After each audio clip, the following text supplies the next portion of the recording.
दर्शकगण, जैसा कि आपको समाचार भाग 2 के माध्यम से पहले ही सूचित किया जा चुका है कि माननीय वित्त मंत्री जी के बजट भाषण की प्रतियां हार्ड कॉपी के रूप में उपलब्ध कराई जाएगी। अतः बजट प्रस्तुत हो जाने के पश्चात माननीय सदस्य कृपया बजट भाषण की अपनी अपनी प्रति प्रकाशन काउंटर से प्राप्त कर लें। आपको ये भी सूचित किया जाता है कि माननीय मंत्री द्वारा बजट प्रस्तुत किए जाने के पश्चात बजट की प्रतियां आपको मेंबर्स पोर्टल के माध्यम से भी उपलब्ध करा दी जाएगी। माननीय वित्त मंत्री Shrimati Nirmala Sitharaman.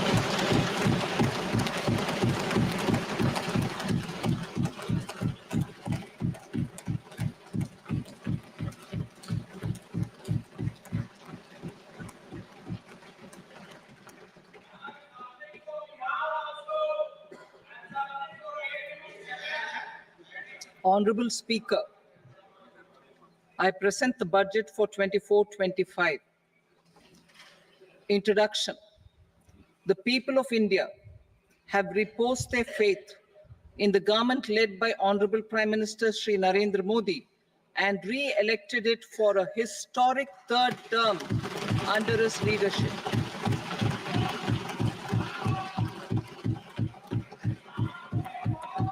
We are grateful for their support, faith, and trust in our policies.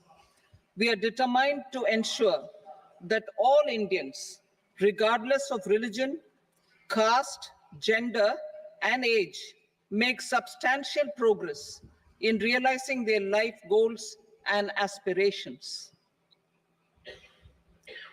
Global context. The global economy, while performing better than expected, is still in the grip of policy uncertainties. Elevated asset prices, political uncertainties, and shipping disruptions continue to pose significant downside risks for growth and upside risks to inflation. In this context, India's economic growth continues to be the shining exception and will remain so in the years ahead.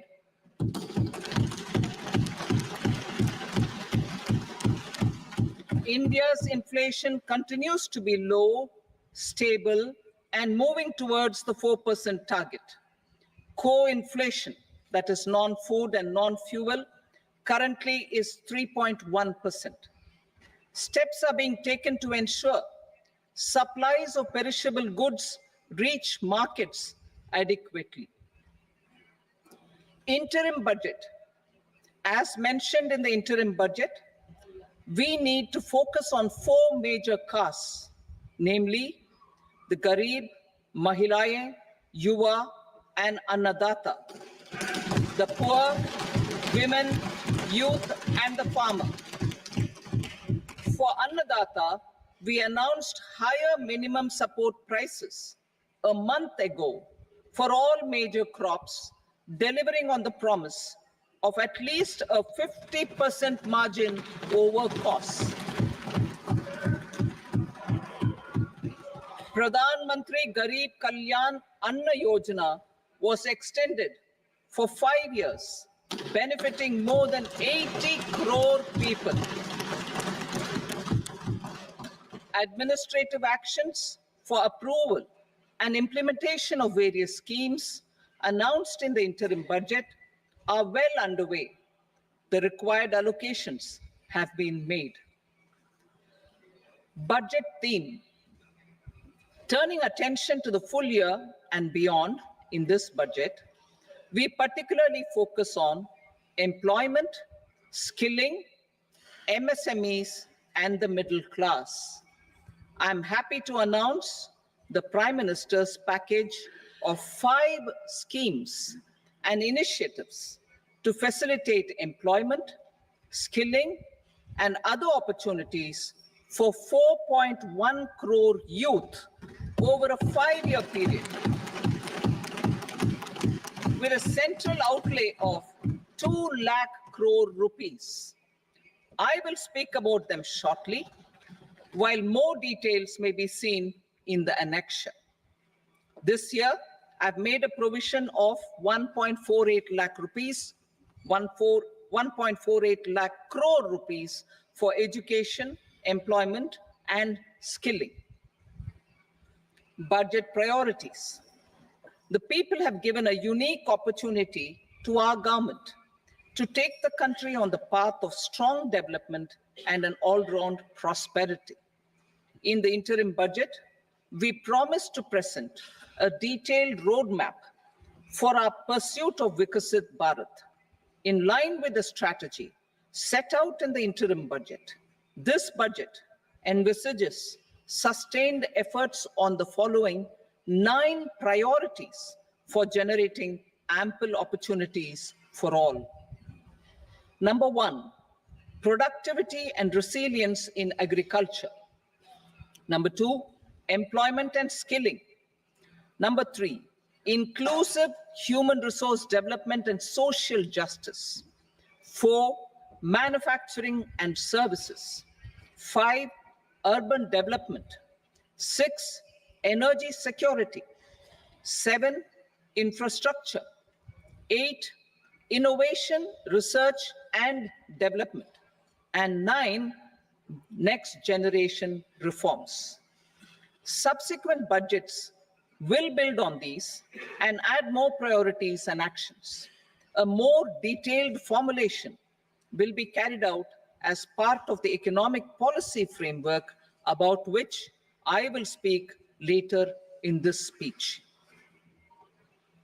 This budget details some of the specific actions to be initiated in the current year towards fulfillment of these priorities with potential for transformative changes. The budget also covers some of the previously made announcements with intent to strengthen them and step up their implementation for expediting our journey towards the goal of Vikasit Bharat. Priority 1, productivity and resilience in agriculture. Transforming agricultural research. Our government will undertake a comprehensive review of the agricultural research setup to bring the focus on raising productivity and developing climate resilient varieties. Funding will be provided in challenge mode, including to the private sector. Domain experts, both from the government and outside, will oversee the conduct of such research. Release of new varieties.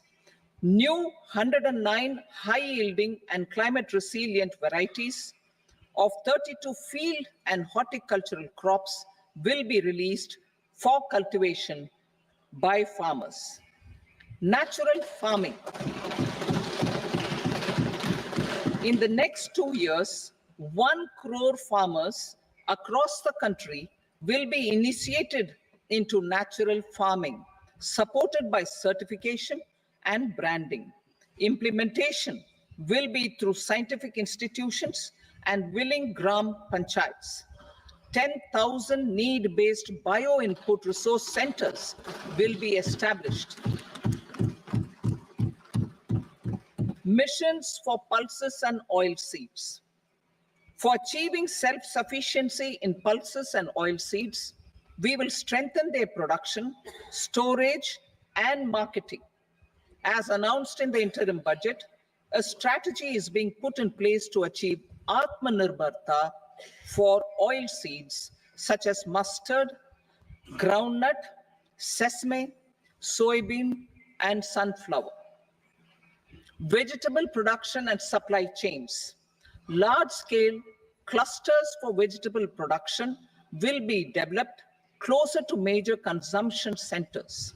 We will promote farmer-producer organizations, cooperatives, and startups for vegetable supply chains, including for collection and storage and marketing.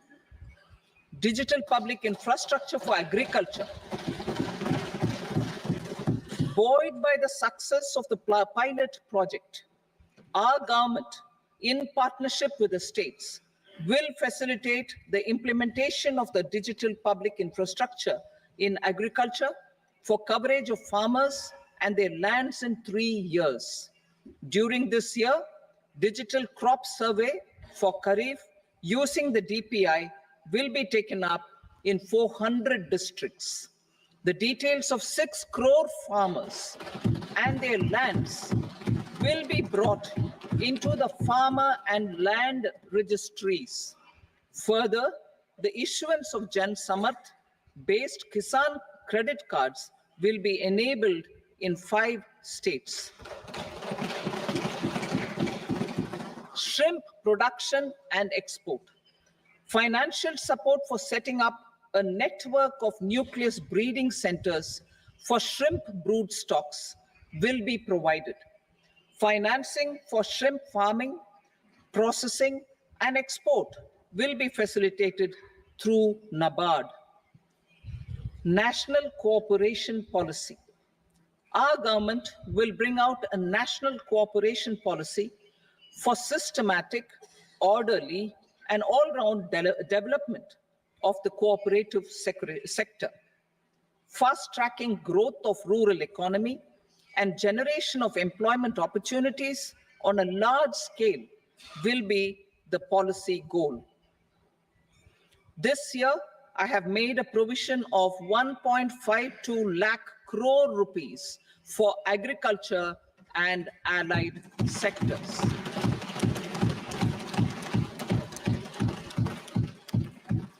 Priority 2, employment and skilling. Employment-linked incentive. Our government will implement following 3 schemes for employment-linked incentive as part of the Prime Minister's package. These will be based on enrollment in the EPFO and focus on recognition of first-time employees and support to employees and employers. Scheme A, first-timers. This scheme will provide 1 month wage to all persons newly entering the workforce in all formal sectors.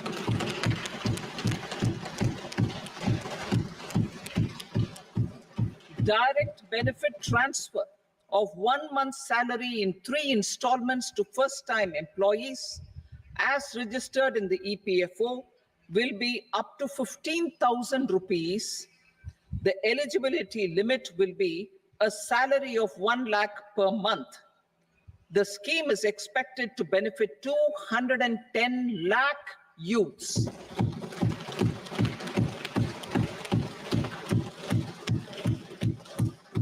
Scheme B, job creation in manufacturing. This scheme will incentivize additional employment in the manufacturing sector linked to the employment of first-time employees. An incentive will be provided at specified scale directly both to the employee and the employer with respect to the EPFO contribution in the first 4 years of employment. The scheme is expected to benefit 30 lakh youth entering employment and their employers.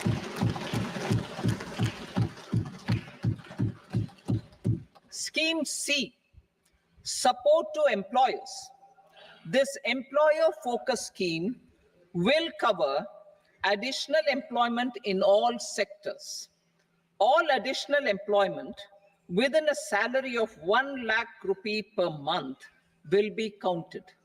The government will reimburse to employers up to 3,000 rupees per month for 2 years towards the EPFO contribution for each additional employee. The scheme is expected to incentivize additional employment of 50 lakh persons.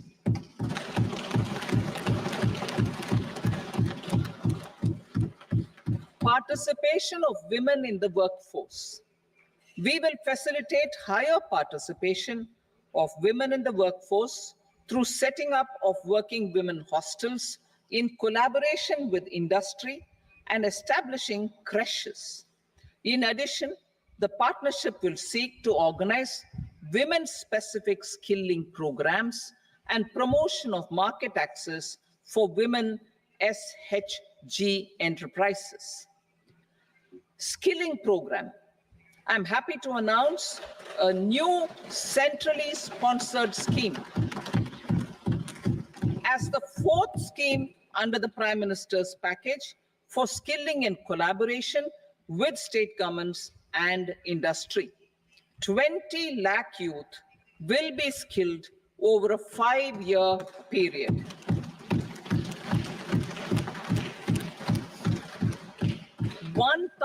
Industrial training institutes will be upgraded in hub and spoke arrangements with outcome orientation.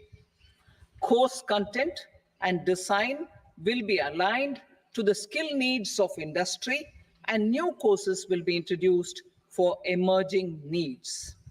Skilling loans. The model skill loan scheme will be revised to facilitate loans up to 7.5 lakh rupees with a guarantee from a government-promoted fund. This measure is expected to help 25,000 students every year.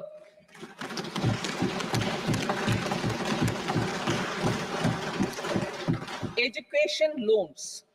For helping our youth who have not been eligible for any benefit under government schemes and policies, I am happy to announce a financial support for loans up to 10 lakh rupees for higher education in domestic institutions.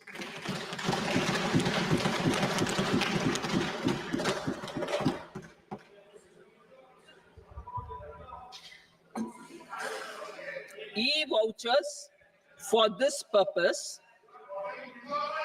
E-vouchers for this purpose will be given directly to 1 lakh students every year for annual interest subvention of 3% of the loan amount. Priority 3, inclusive human resource development and social justice. Saturation approach. Our government is committed to all-round, all-pervasive, and all-inclusive development of people, particularly farmers, youth, women, and the poor. For achieving social justice comprehensively, the saturation approach of covering all eligible people through various programs, including those for education and health, will be adopted to empower them by improving their capabilities. Implementation of schemes meant for supporting economic activities by craftsmen, artisans, self-help groups, scheduled caste, scheduled tribe, and women entrepreneurs and street vendors such as the PM Vishwakarma, PM Swanidhi, National Livelihood Missions, and Stand Up India will be stepped up. Purvodaya. The states in the eastern part of the country are rich in endowments and have strong cultural traditions. We will formulate a plan, Purvodaya, for the all-round development of the eastern region of the country, covering Bihar, Jharkhand, West Bengal, Odisha, and Andhra Pradesh. This will cover human resource development, infrastructure, and generation of economic opportunities to make the region an engine to attain Vikasit Bharat. On the Amritsar-Kolkata Industrial Corridor, we will support development of an industrial node at Gaya. This corridor will catalyze industrial development of the eastern region. The industrial node at Gaya will also be a good model for developing our ancient centers of cultural importance into future centers of modern economy. This model shall showcase Vikas B, Virasat B in a growth trajectory. We will also support development of road connectivity projects, namely 1. Patna-Purnia Expressway, 2. Buxar-Bhagalpur Expressway, 3. Bodh Gaya, Rajgir, Vaishali and Darbhanga spurs, and 4. Additional 2-lane bridge over River Ganga at Buxar at a total cost of 26,000 crore rupees.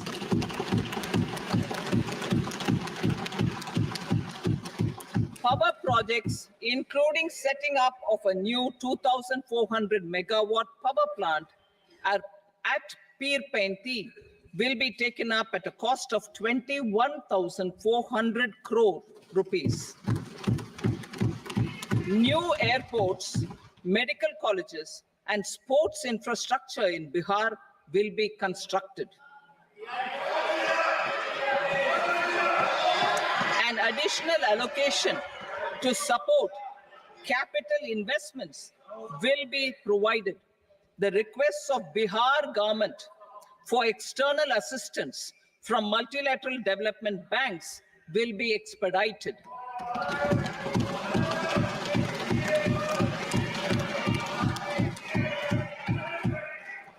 Andhra Pradesh Reorganization Act. Our government has made concerted efforts to fulfill the commitments in Andhra Pradesh Reorganization Act. Recognizing the state's need for the capital, recognizing the state's need for a capital, we will facilitate special financial support through multilateral development agencies. In the current financial year, 15,000 crore rupees will be arranged with additional amounts in future years.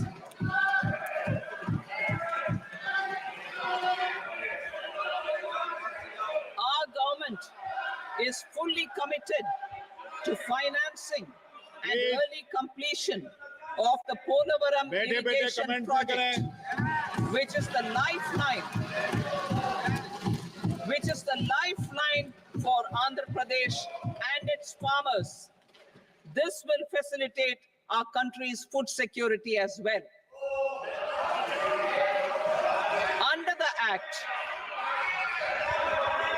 the Andhra Pradesh Reorganization Act, for promoting industrial development, funds will be provided for essential infrastructure such as water, power, railways, and roads. In Kopparthi node on the Visakhapatnam-Chennai Industrial Corridor and Varavakal node on the Hyderabad-Bengaluru Industrial Corridor. An additional allocation will be provided this year towards capital investment for economic growth. Grants for backward regions of Rayalaseema, Prakasham, North Coastal Andhra, as stated in the Act, will be provided. PM Awas Yojana. 3 crore additional houses under the PM Awas Yojana in rural and urban areas in the country have been announced, for which the necessary allocations are being made. Women-led development. For promoting women-led development, the budget carries an allocation of more than 3 lakh crore for schemes benefiting women and girls. This signals our government's commitment for enhancing women's role in economic development. Pradhan Mantri Janjatiya Unnat Gram Abhiyan. For improving the socio-economic condition of tribal communities, we will launch the Pradhan Mantri Janjatiya Unnat Gram Abhiyan by adopting saturation coverage for tribal families in tribal majority villages and aspirational districts.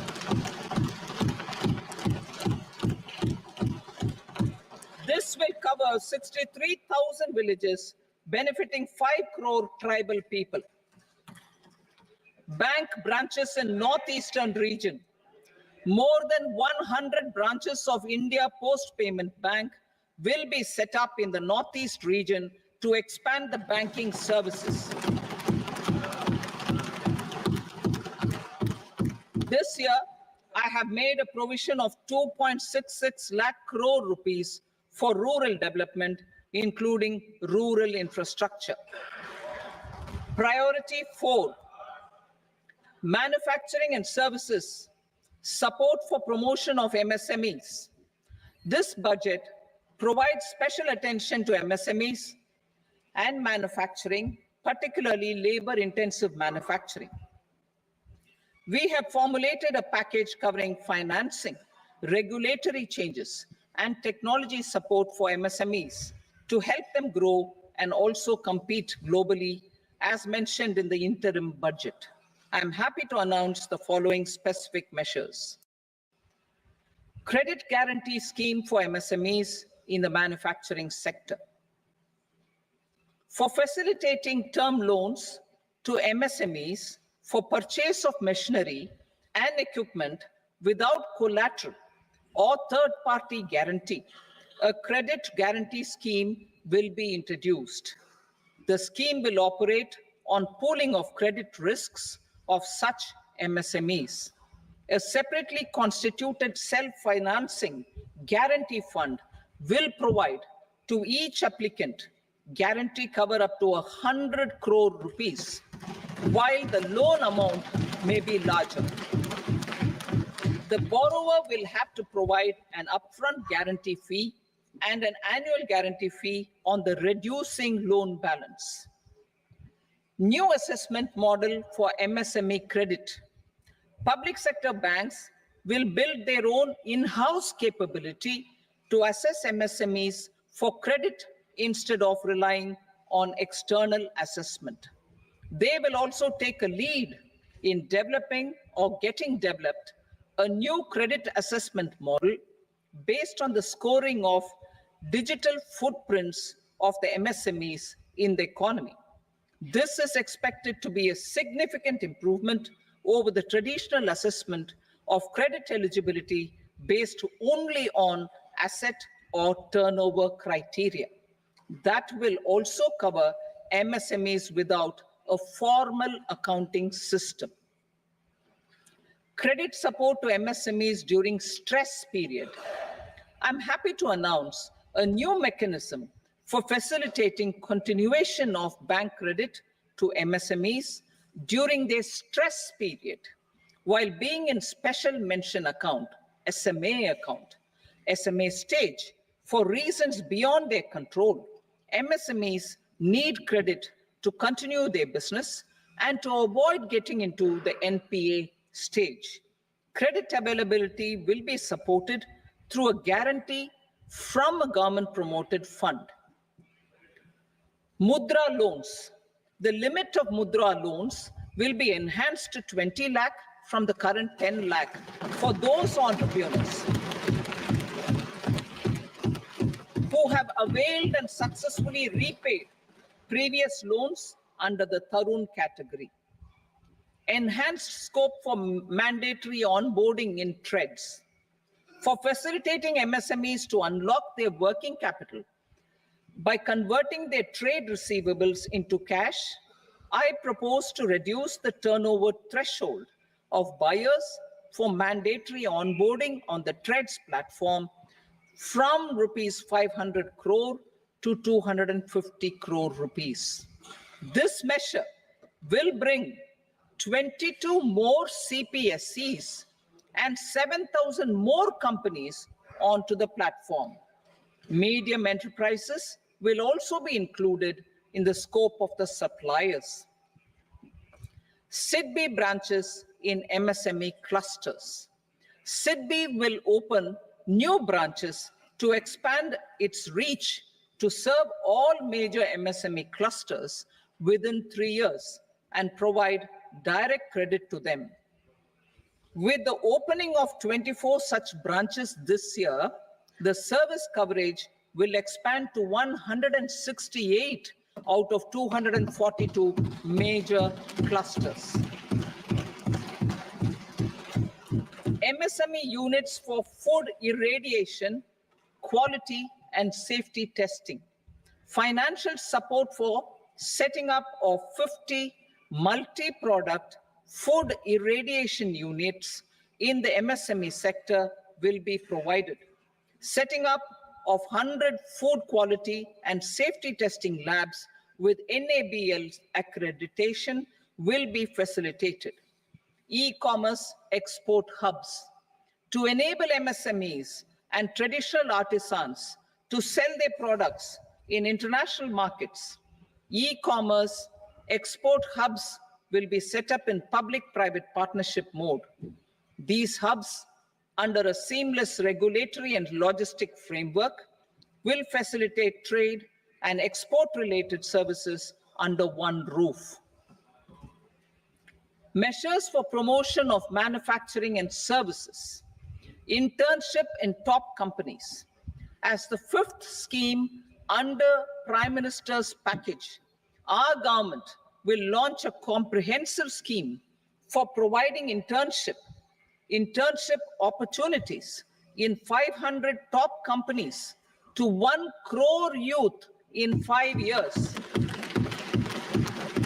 They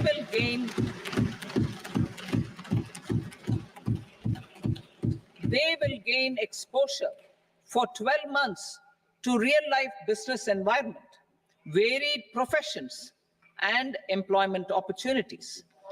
An internship allowance of 5,000 per month, 5,000 rupees per month, along with a one-time assistance of 6,000 rupees will be provided.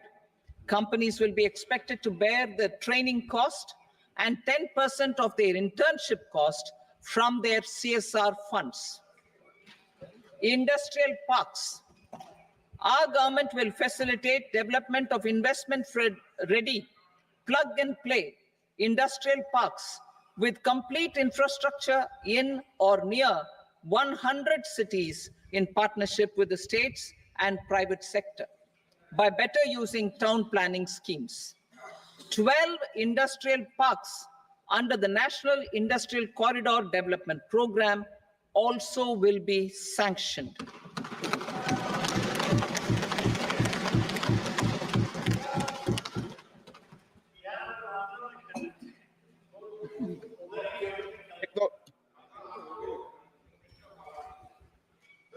Veji paper, no, please, Petty.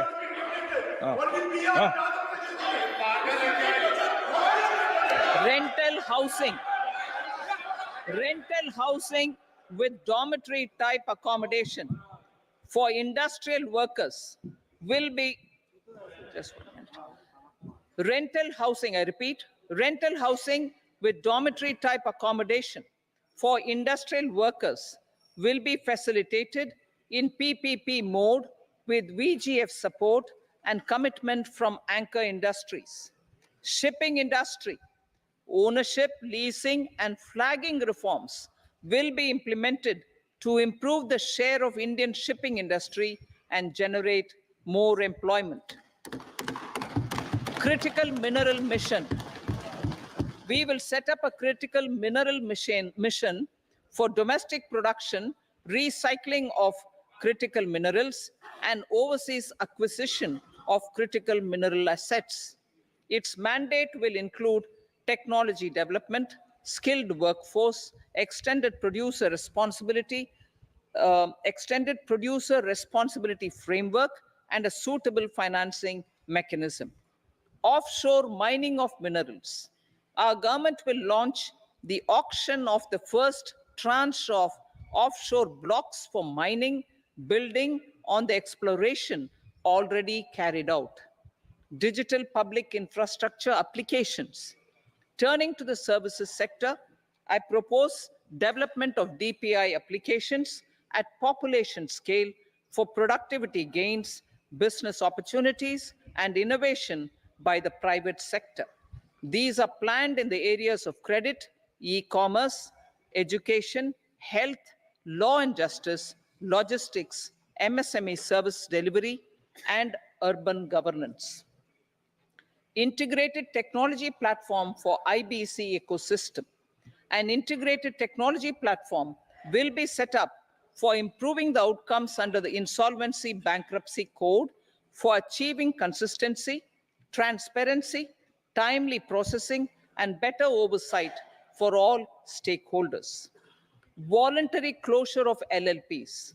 The services of the Center for Processing Accelerated Corporate Exit, CPACE, will be extended for voluntary closure of LLPs to reduce the closure times.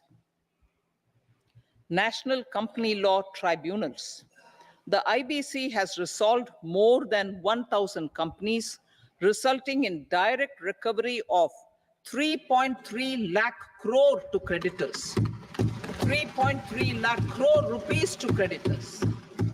In addition, 28,000 cases involving over 10 lakh crore rupees have been disposed of even prior to admission. Appropriate changes to the IBC, reforms and strengthening of the tribunal and appellate tribunals will be initiated to speed up insolvency resolution. Additional tribunals will be established. Out of those, some will be notified to decide cases exclusively under the Companies Act. Debt recovery. Steps for reforming and strengthening debt recovery tribunals will be taken. Additional tribunals will be established to speed up recovery. Priority 5, urban development. Cities as growth hubs. Working with states, our government will facilitate development of cities as growth hubs.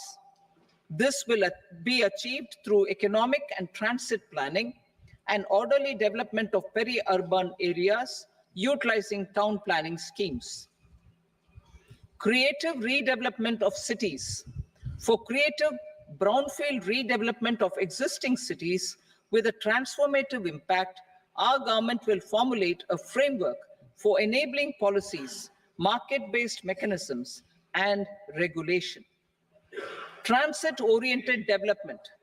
Transit-oriented development plans for 14 large cities with a population above 30 lakh will be formulated, along with an implementation and financing strategy. Urban housing. Under the PM Awas Yojana, Urban 2.0, housing needs of 1 crore urban poor and middle-class families will be addressed with an investment of 10 lakh crore rupees. This will include the central assistance of 2.2 lakh crore rupees in the next 5 years. A provision of interest subsidy to facilitate loans at affordable rates is also envisaged. In addition, enabling policies and regulations for efficient and transparent rental housing markets with enhanced availability will also be put in place. Water supply and sanitation.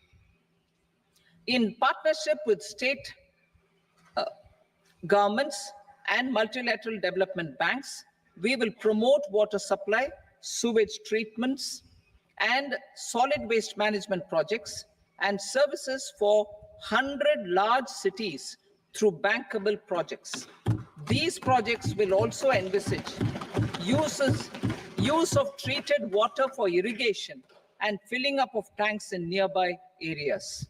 Street markets.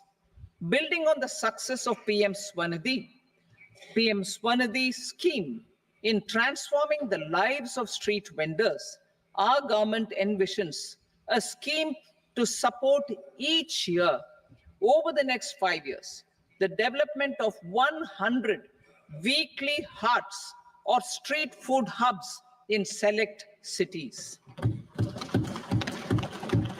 Stamp duty.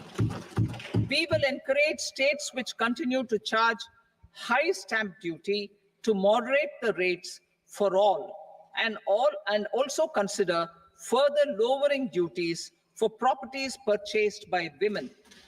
This reform will be made an essential component of urban development schemes. Priority 6, energy security, energy transition. In the interim budget, I had announced our strategy to sustain high and more resource-efficient economic growth, along with the energy security in terms of availability, accessibility, and affordability. We will bring out a policy document on appropriate energy transition pathways that balances the imperatives of employment, growth, and environmental sustainability. PM Surya Ghar Muft Bijli Yojana. PM Surya Ghar Muft Bijli Yojana. In line with the announcement in the interim budget,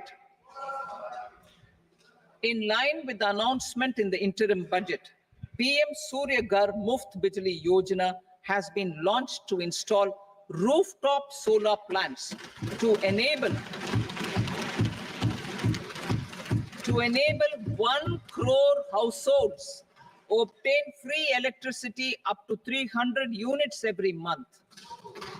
The scheme has generated remarkable response with more than 1.28 crore registrations and 14 lakh applications, and we will further encourage it. Pumped storage policy. A policy for promoting pumped storage projects will be brought out for electricity storage and facilitating smooth integration of the growing share of renewable energy with its variable and intermittent nature in the overall energy mix.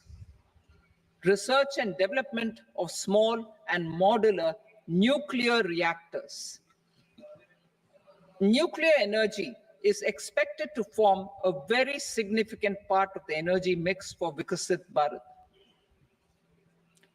Towards that pursuit, our government will partner with the private sector for 1, setting up Bharat Small Reactors, 2, research and development of Bharat Small Modular Reactor, and 3, research and development of newer technologies for nuclear energy. The R&D funding announced in the interim budget will be made available for this sector also. Advanced ultra supercritical thermal power plants. The development of indigenous technology for advanced ultra supercritical thermal power plants with much higher efficiency has been completed. A joint venture between NTPC and BHEL will set up a full-scale 800 megawatt commercial plant using AUSC technology. The government will provide the required fiscal support. Moving forward, development of indigenous capacity for the production of high-grade steel and other advanced metallurgy materials for these plants will result in strong spin-off benefits for the economy. Roadmap for hard-to-abate industries. A roadmap for moving the hard-to-abate industries from energy efficiency targets to emission targets will be formulated. Appropriate regulations for transition of these industries from the current perform, achieve, and trade mode to Indian carbon market mode will be put in place. Support to traditional micro and small industries. An investment-grade energy audit of traditional micro and small industries in 60 clusters, including brass and ceramic, will be facilitated. Financial support will be provided for shifting them to cleaner forms of energy and implementation of energy efficiency measures. The scheme will be replicated in another 100 clusters in the next phase.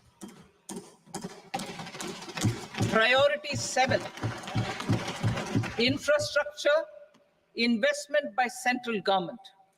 Significant investment the central government has made over the years in building and improving infrastructure has had a strong multiplier effect on the economy. We will endeavor to maintain strong fiscal support for infrastructure over the next 5 years in conjunction with imperatives of other priorities and fiscal consolidation. This year, I have provided 11,11,111 crore rupees for capital expenditure. This would be 3.4% of our GDP. Infrastructure investment by state governments. We will encourage states to provide support of similar scale for infrastructure, subject to their development priorities. A provision of 1.5 lakh crore rupees for long-term interest-free loans have been made this year also to support the states in their resource allocation. Private investment in infrastructure. Investment in infrastructure by private sector will be promoted through viability gap funding and enabling policies and regulations. A market-based financing framework will be brought out. Pradhan Mantri Gram Sadak Yojana, phase 4 of the PMGSY will be launched to provide all-weather connectivity to 25,000 rural habitations, which have become eligible in view of their population increase. Irrigation and flood mitigation. Bihar has frequently suffered from floods, many of them originating outside the country. Plans to build flood control structures in Nepal are yet to progress. Our government, through the Accelerated Irrigation Benefit Program and other sources, will provide financial support for projects with estimated cost of 11,500 crore rupees, such as the Kosi-Michi intra-state link and 20 other ongoing and new schemes, including barrages, river pollution abatement, and irrigation projects. In addition, survey and investigation of Kosi-related flood mitigation and irrigation projects will be undertaken.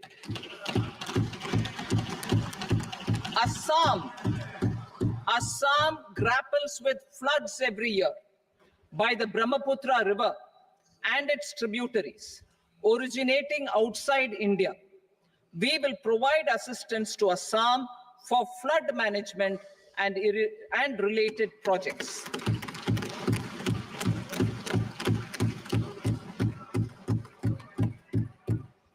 Himachal Pradesh suffered extensive losses due to floods last year. Our government will provide assistance to the state for reconstruction and rehabilitation through multilateral development assistance.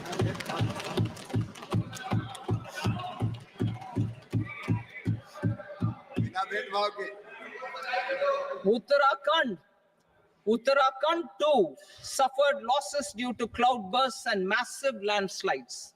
We will provide assistance to the state. Recently, Sikkim witnessed devastating flash floods and landslides that wreaked havoc across the state. Our government will provide assistance to the state.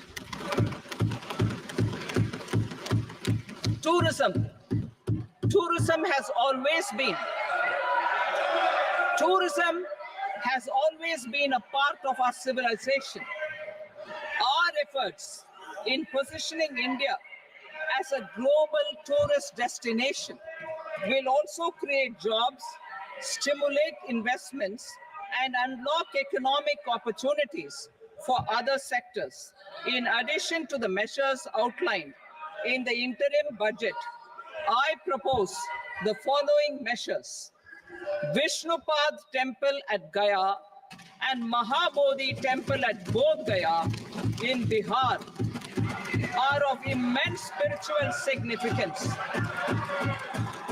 Comprehensive development of Vishnupad temple corridor and Mahabodhi temple corridor will be supported, modeled on the successful Kashi Vishwanath temple corridor to transform them into world-class pilgrim and tourist destinations.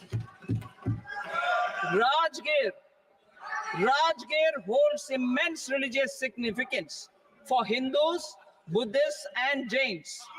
The 20th Tirthankara Muniswarata temple in the Jain temple complex is ancient. The Saptarishi, or the 7 hot springs, form a warm water Brahmkund that is sacred.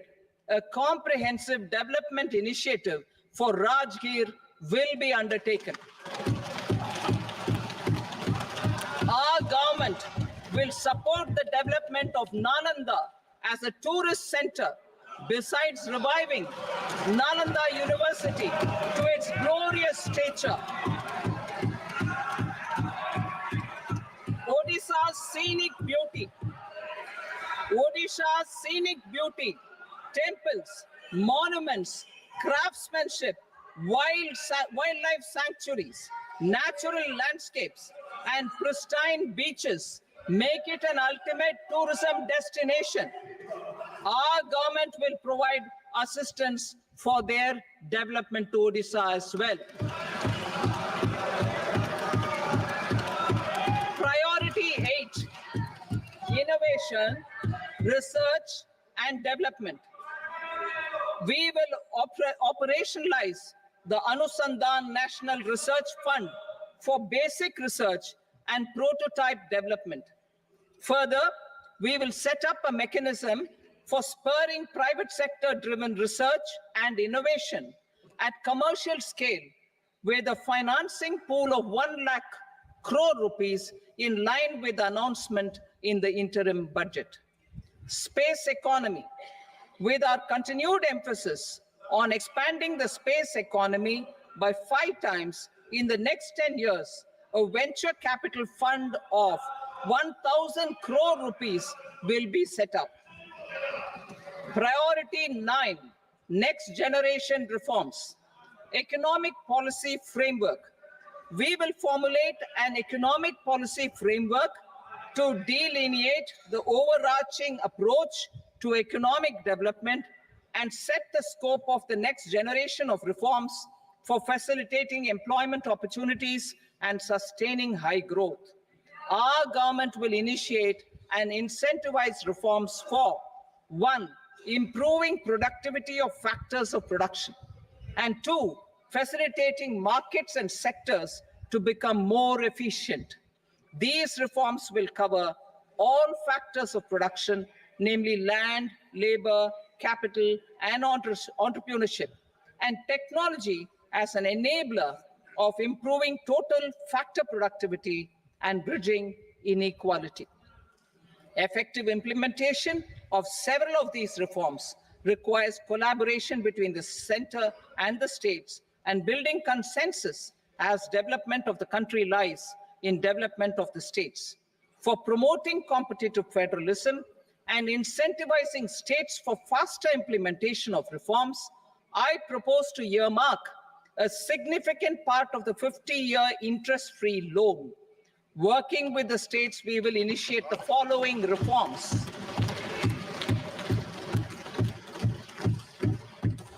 Land-related reforms and actions, both in the rural and urban areas, will cover land administration, will cover 1, land administration, planning and management, and 2, urban planning usage and building bylaws. These will be incentivized for completion within the next 3 years through appropriate fiscal support. Rural land-related actions. Rural land-related actions will include 1, assignment of unique land parcel identification number, UL PIN, or Bhu Aadhaar for all lands. 2, digitization of cadastral maps. 3, survey of subdivisions, survey of map subdivisions as per current ownership. 4, establishment of land registry. And 5, linking to the farmers registry. These actions will also facilitate credit flow and other agricultural services. Urban land related actions.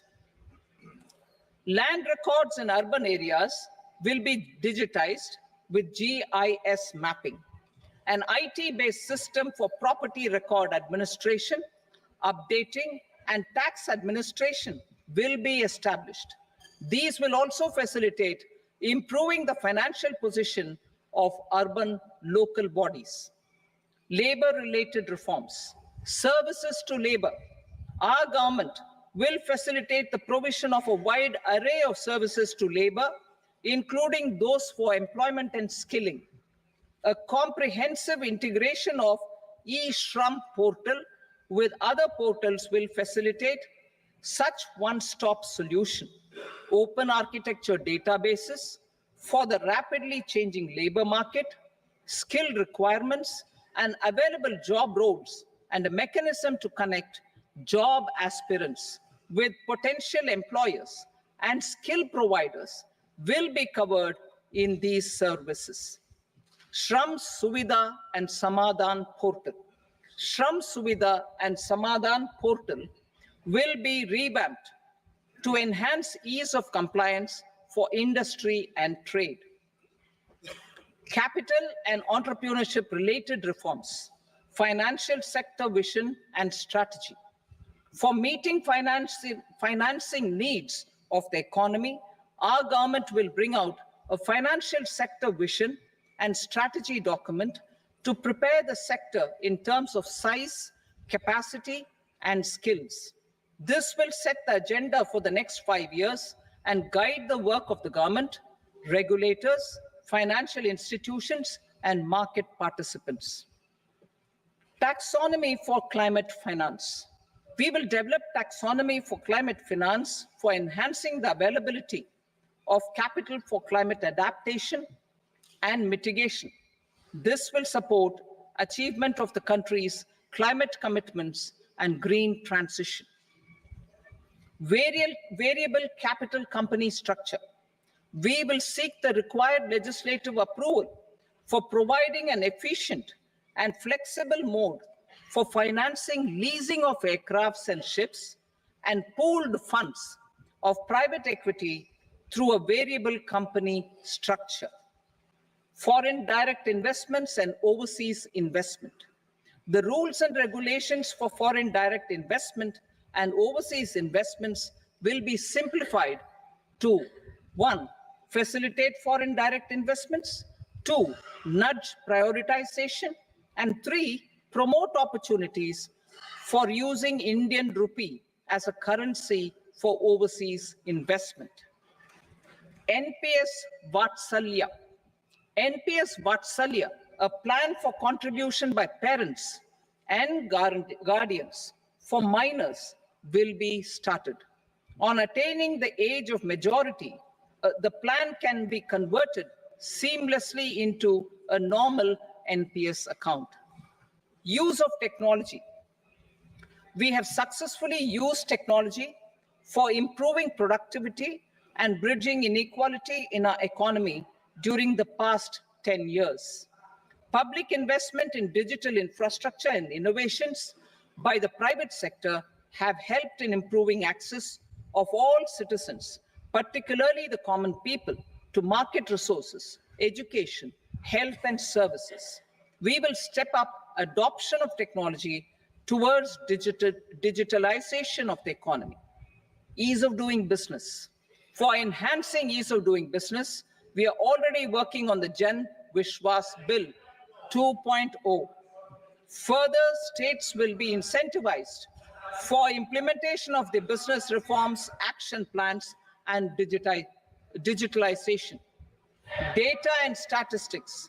For improving data governance, collection, processing, and management of data and statistics, different sectoral databases including those established under the Digital India mission, will be utilized with active use of technology tools. New pension scheme. The committee to review the NPS has made considerable progress in its work. I'm happy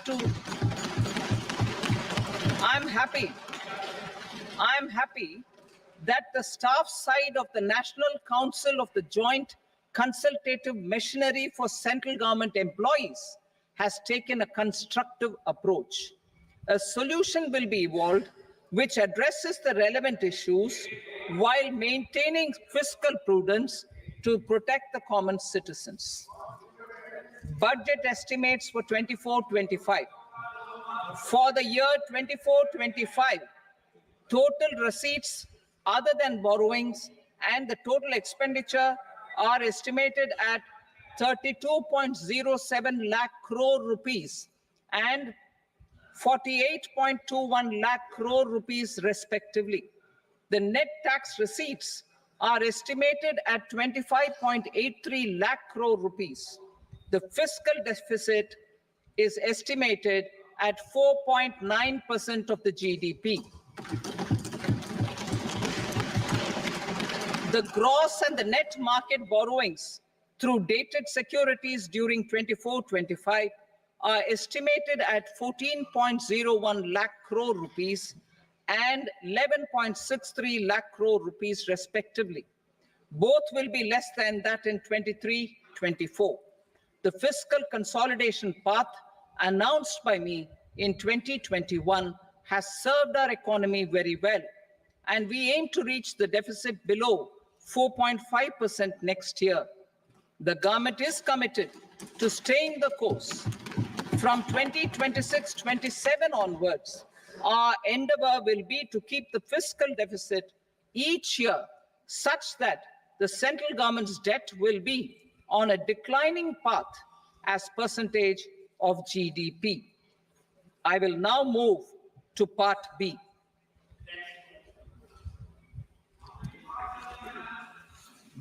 Indirect taxes. Sir, I start with GST. It has decreased tax incidence on the common man, reduced compliance burden and logistics cost for trade and industry, and enhanced revenues of the central and the state governments. It is a success of vast proportions. To multiply the benefits of GST, we will strive to further simplify and rationalize the tax structure and endeavor to expand it to the remaining sectors. My proposals for customs duties intend to support domestic manufacturing, deepen local value addition, promote export competitiveness, and simplify taxation while keeping the interest of the general public and consumers surmount. In Budget 22-23, we reduced the number of customs duty rates. I propose to undertake a comprehensive review of the rate structure over the next 6 months to rationalize and simplify it for ease of trade, removal of duty inversion, and reduction of disputes. I shall now take up sector-specific customs duty proposals. Medicine and medical equipments. To provide relief to cancer patients, I propose to fully exempt 3 more medicines from customs duties.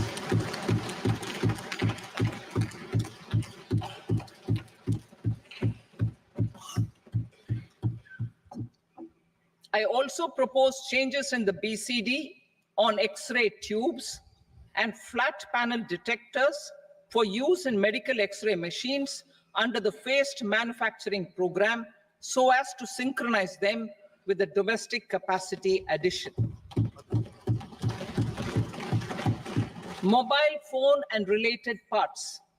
With a 3-fold increase in domestic production and almost a 100-fold jump in exports of mobile phones over the last 6 years, the Indian mobile industry has matured. In the interest of consumers, I now propose to reduce the BCD on mobile phone mobile PCBA, and mobile charger to 15%. Critical minerals. Minerals such as lithium, copper, cobalt, and rare earth elements are critical for sectors like nuclear energy, renewable energy, space, defense, telecommunications, and high-tech electronics. I propose to fully exempt customs duties on 25 critical minerals and reduce BCD on 2 of them. This will provide a major fillip to the processing and refining of such minerals and help secure their availability for these strategic and important sectors. Solar energy. Energy transition is critical in the fight against climate change.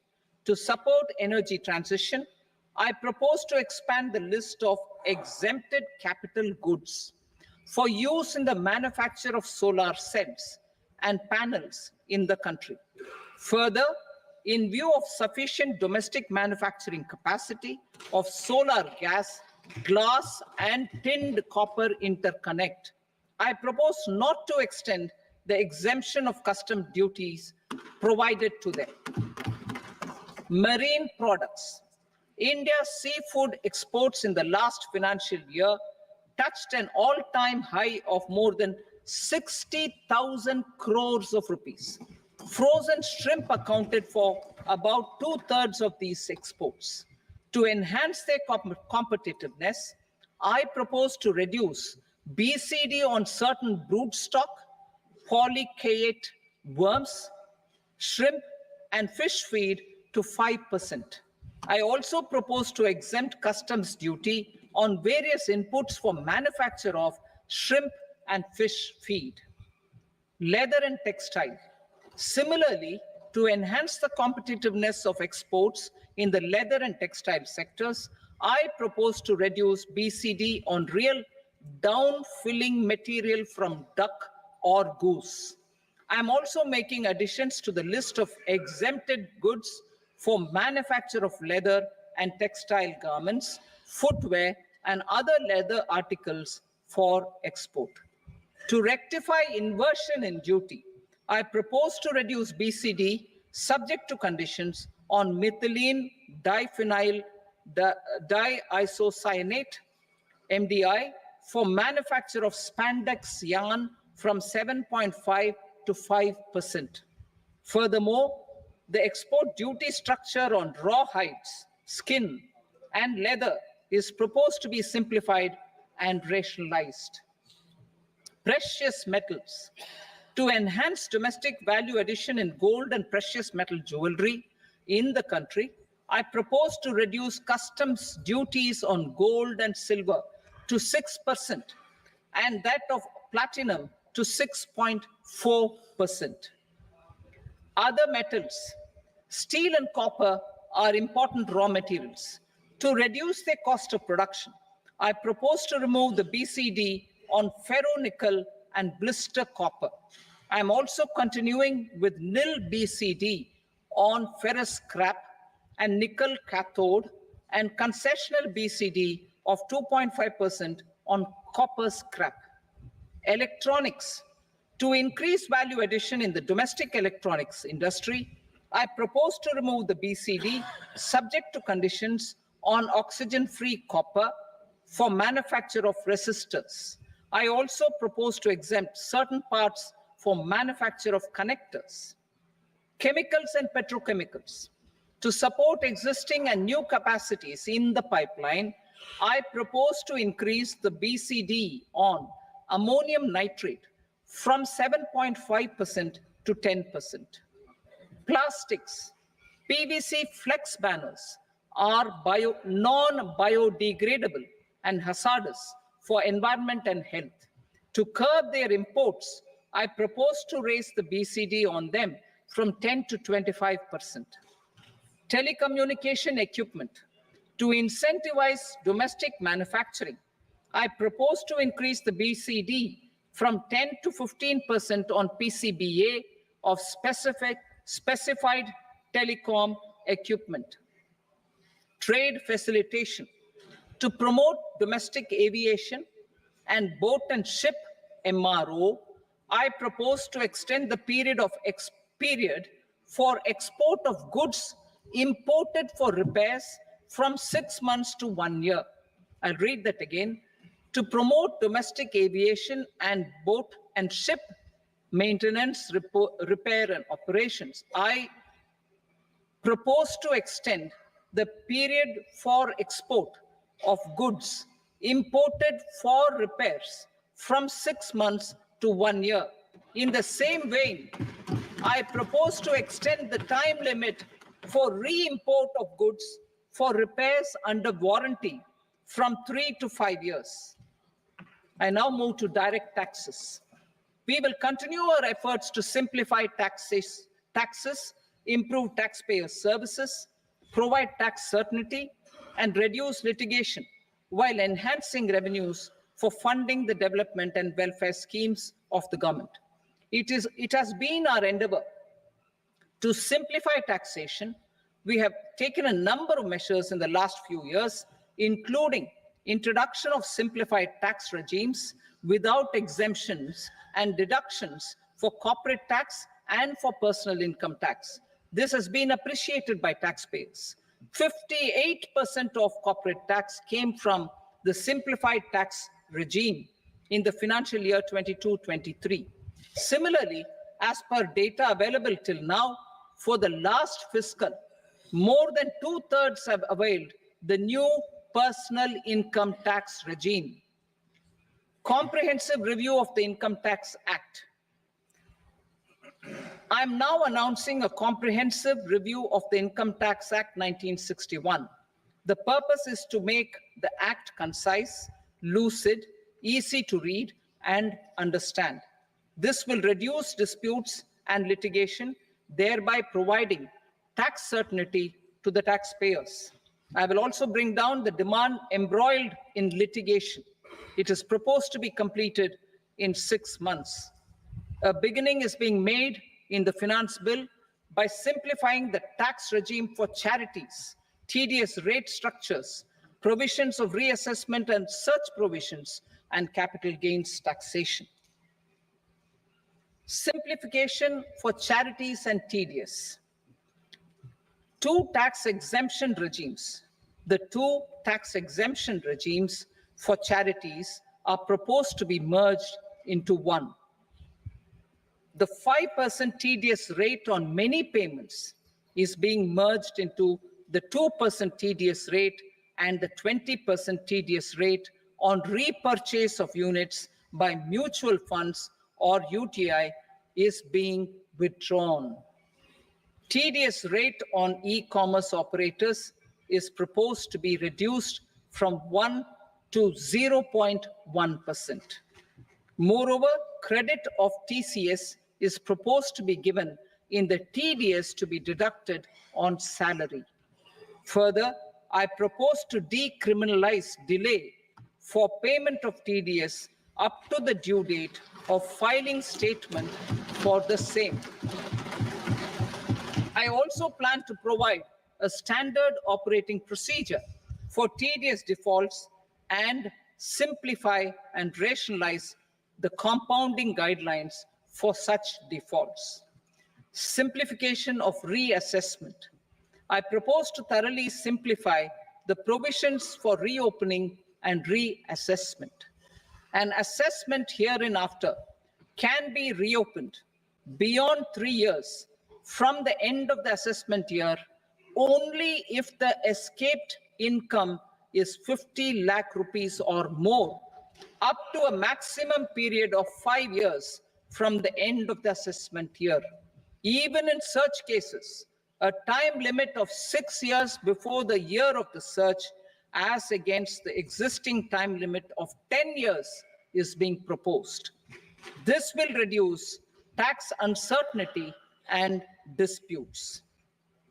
Simplification and rationalization of capital gains.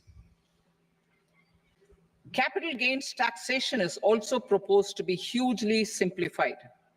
Short-term gains on certain financial assets shall henceforth attract a tax rate of 20%, while that on all other financial assets and all non-financial assets shall continue to attract the applicable tax rate.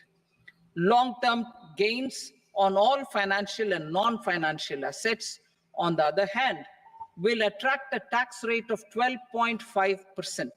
For the benefit of the lower and the middle income classes, I propose to increase the limit of exemption of capital gains on certain financial assets to 1.25 lakh rupees per year. Listed financial assets held for more than a year will be classified as long-term, while unlisted financial assets and all non-financial assets will have to be held for at least 2 years to be classified as long-term. Unlisted bonds and debentures, debt mutual funds, and market-linked debentures, irrespective of holding period, however, will attract tax on capital gains at applicable rates. Taxpayer services. All the major taxpayer services under GST and most services under customs and income tax have been digitalized. All remaining services of customs and income tax, including rectification and order giving effect to appellate orders, shall be digitalized and made paperless over the next 2 years. Litigation and appeals. While our concerted efforts to reduce pendency of appeals at various appellate fora are beginning to show good results, it will continue to engage our highest attention. To dispose of the backlog of first appeals, I plan to deploy more officers to hear and decide such appeals, especially those with large tax effect. For resolution of certain income tax disputes pending in appeal, I am also proposing Vivad Se Vishwas Scheme 2024. Further, I propose to increase monetary limits for filing appeals related to direct taxes, excise, and service tax in the tax tribunals, high courts, and Supreme Court to 60 lakh rupees, 2 crore rupees, and 5 crore respectively. With a view to reduce litigation and provide certainty in international taxation, we will expand the scope of safe harbor rules and make them more attractive. We will also streamline the transfer pricing assessment procedure. Employment and investment.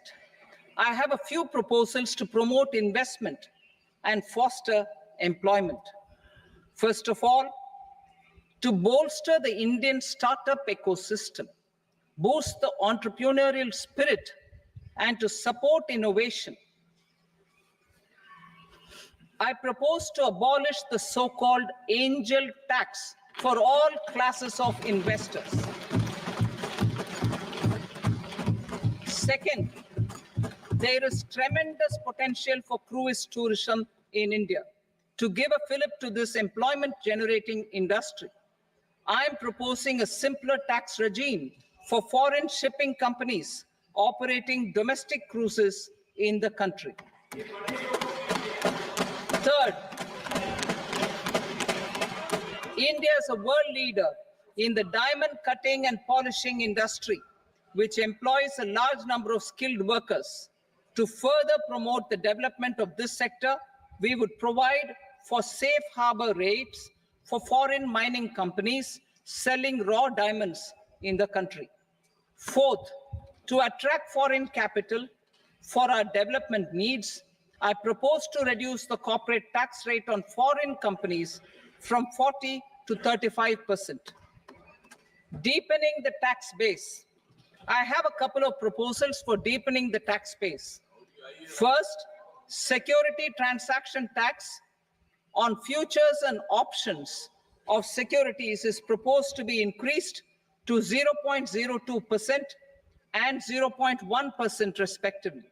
Second, for reasons of equity, I propose to tax income received on buyback of shares in the hands of recipients. Other proposals: to improve social security benefits, deduction of expenditure by employers towards NPS is proposed to be increased from 10 to 14% of the employee's salary. Similarly, deduction of this expenditure up to 14% of salary from the income of employees in private sector, public sector banks, and undertakings opting for the new tax regime is proposed to be provided. Indian professionals working in multinationals get ESOPs and invest in social security schemes and other movable assets abroad. Non-reporting of such small foreign assets has penal consequences under the Black Money Act.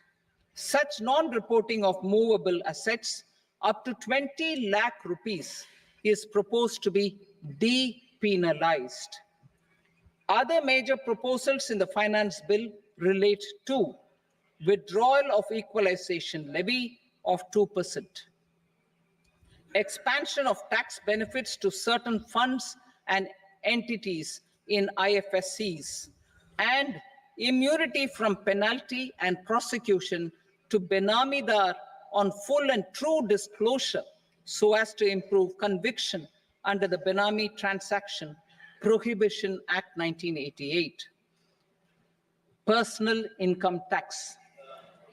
Coming to personal income tax rates, I have two announcements to make for those opting for the new tax regime. First, the standard deduction for salaried employees is proposed to be increased from 50,000 to 75,000 rupees.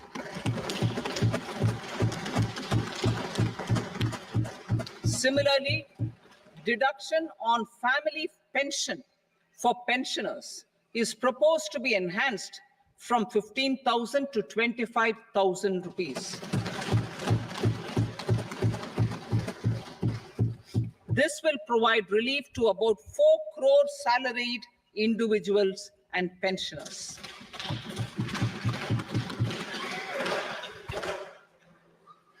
Second, in the new tax regime, the tax rate structure is proposed to be revised as follows: 0 to 3 lakh rupees, nil; 3 to 7 lakh rupees, 5%; 7 to 10 lakh rupees, 10%; 10 to 12 lakh rupees, 15%; 12 to 15 lakh rupees, 20%; and above 15 lakh rupees, 30%. As a result of these changes, a salaried employee in the new tax regime stands to save up to 17,500 rupees in income tax.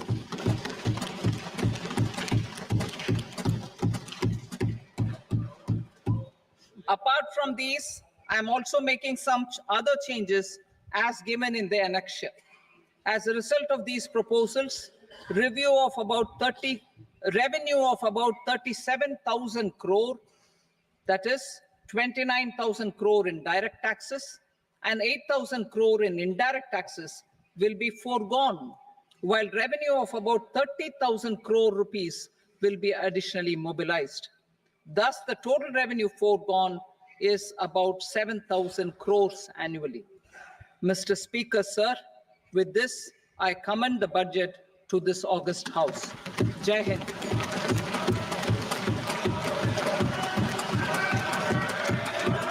Item number 2. Item number 2.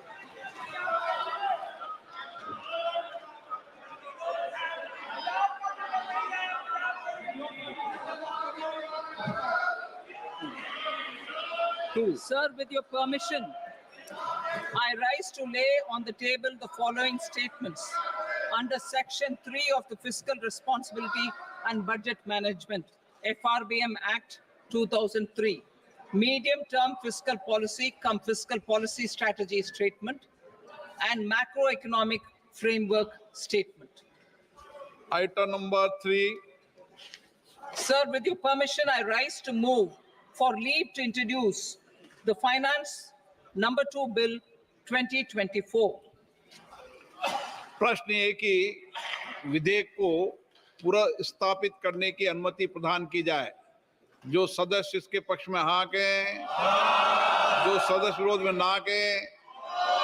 मेरे विचार में निर्णय हाँ वालों के पक्ष में अनुमति प्रदान की जाती है।